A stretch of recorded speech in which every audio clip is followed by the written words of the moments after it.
Hi, I'm Dr. Rob Palumbo. I'm here to answer some questions that I've been getting on the internet lately, and I figured I'd share it with all of you so maybe the answer to one person's question would help everybody. I have a question from a gentleman who states that he's had 2 previous surgeries on his shoulder, and he had what was called a subacromial decompression. He said his last surgery was 2011, and he's had pain after both surgeries. The surgery originates in his shoulder, but eventually goes down his arm and then goes into his shoulder blade area. And what is causing his pain? You know, I have more questions after a question like this than I have answers.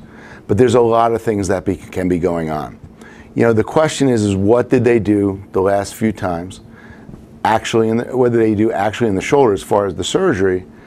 When I approach shoulder problems after physical examination and maybe even some studies, including x-rays and MRI, we usually kind of really define where that pain is coming from.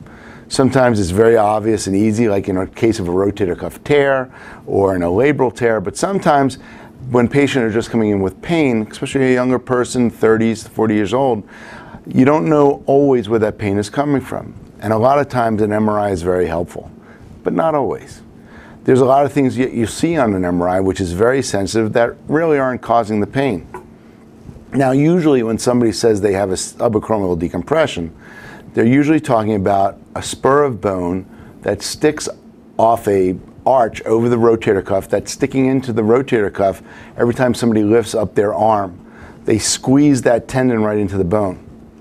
Now, sometimes that is the actual cause of the pain, and what we do is we go in there and we kind of shave down that bone. But there's often a lot of other things that are going on at the same time. Is there a problem with the acromioclavicular joint? That's that joint right where the shoulder blade meets the clavicle. And sometimes you have spurring in there, and sometimes just the spurring from that joint could be sticking down into the rotator cuff the same way the little spur off the acromion can. And if you don't address that at the time of surgery, well, you could have some persistent pain. So you could have pain coming from the subacromial space, which is the bursa and the rotator cuff tendonitis. You could have pain from the rotator cuff itself. You could have pain from the AC joint, and you could also have pain from coming from inside the shoulder joint itself, right inside the ball and socket joint. You could have problems with the labrum, which is the lip around the socket, and you could have problems with the biceps tendon that originates from the socket, and you could have problems with the actual cartilage within that rotator cuff. So if all these things aren't evaluated and addressed, you can have persistent pain. I think the most important thing for this gentleman that's having pain after 2 different surgeries is really have a shoulder surgeon have him evaluated, have him make sure that there isn't anything else going on, like a labral tear, like a AC joint pain, like a biceps pain, that needs to be addressed as well. Hopefully, with a good eval, maybe some additional studies such as another MRI, and maybe even another arthroscopy, his pain could be relieved.